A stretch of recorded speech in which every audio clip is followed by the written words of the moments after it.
20 years after 9/11, the nation will pause to remember tomorrow. Yeah, survivors will reflect on how they, the nation, and the world have changed in 2 decades. CBS 2's Bradley Blackburn joins us now from Lower Manhattan with more on this story. Bradley, good morning to you. DeMarco, Suzanne, good morning. Those changes are so apparent here at what used to be Ground Zero. This site now has a gleaming new World Trade Center tower, a museum, and of course a memorial. But what remains so powerful are the stories from survivors, and it is so important to hear them because there is now an entire generation that has no personal memory of 9/11 at all. 20 years after the September 11th attacks, the world will pause to reflect and remember. But Paul Conlon lives with the memory every single day. There is something about anniversaries that, I guess, focus it. You do remember it a little more. Conlon was an FDNY captain on 9/11, one of the first responders who converged on Lower Manhattan after the attack. His crew was moving towards the burning buildings when one of his men was killed just before the South Tower came down. It was just a matter of, running and not really knowing what was collapsing. Conlon wrote a book about his fallen colleague, Daniel Sir, who he credits with saving 11 lives, including his own. He's seen his children grow up and now his grandchildren. Since retiring from the fire department, he's worked with the 9/11 Tribute Museum, an institution focused on the day's personal histories. All we're trying to do is pay tribute by remembering. Nearly 3,000 people were killed on 9/11, making it the deadliest foreign attack on U.S. soil. And 40% of the victims here at the World Trade Center have never been found. So, DeMarco, Suzanne, this site is more than a memorial. It is a resting place. All right, Bradley Blackburn reporting live from Lower Manhattan. Bradley, thank you. DeMarco, back here at home, students at a Sun Valley school are promoting a never forget mentality in honor of 9/11. CBS 2's Tina Patel is at Sun Valley Magnet School with a look at the interactive museum they have set up. Tina, good morning.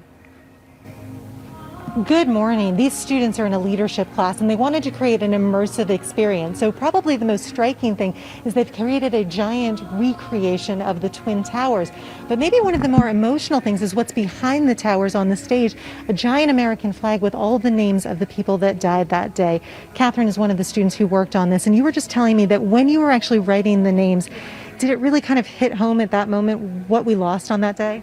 It really did, especially right this year we only wrote the bottom 2, but even like writing one name, it was kind of hard, and then like having to keep going and spending hours writing those names, it just hit hard. And then like imagining having to write the rest of them, almost 3,000 names, it was just a lot.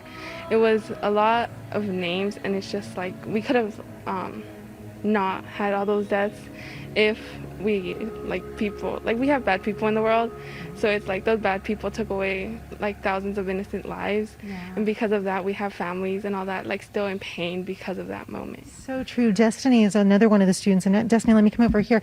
You've been giving tours of this exhibit to other students, and you were telling me that yesterday there were some 6th graders and they had a lot of questions when they walked through here, right? Yeah, a lot of the young ones don't really know what happened, so when they come into the exhibit they just see all these things and they're like, what is this? So we kind of have to explain to them, and it's really sad to explain to them, explaining something really devastating to those little kids. And you guys were even saying that you don't learn a lot, you learn a little bit in school, but until you're actually in this and starting to realize all the facts, it doesn't quite hit home, does it? No, working on it hits way harder. Like, you don't learn about this in school. They don't have a specific class for this. They don't teach it to you in textbooks. It's Mr. Franklin who taught this all to me. Yeah, well, I'm so glad that you guys did this. It's a great exhibit. It's not only open for the students here at their school, but it's also open to the public both tonight and tomorrow. So if you want to kind of see how the students have learned these lessons and are trying to pass it on, it's a great place to come and take a moment to remember. DeMarco and Suzanne, we'll send it back to you. All right, Tina, thank you very much. It's so good to see that our younger generation is learning about what happened. Yeah, incredible. And they clearly are learning so much more just by being actively involved. Yeah. And stay with CBS 2. We're taking a look at how our world has changed since September 11th, 2001. We have extended coverage on cbsla.com/remembering 9/11. And tomorrow, tune in to our sister station KCAL 9 early tomorrow morning for special live coverage of the 20th anniversary of 9/11 starting at 5 a.m. you.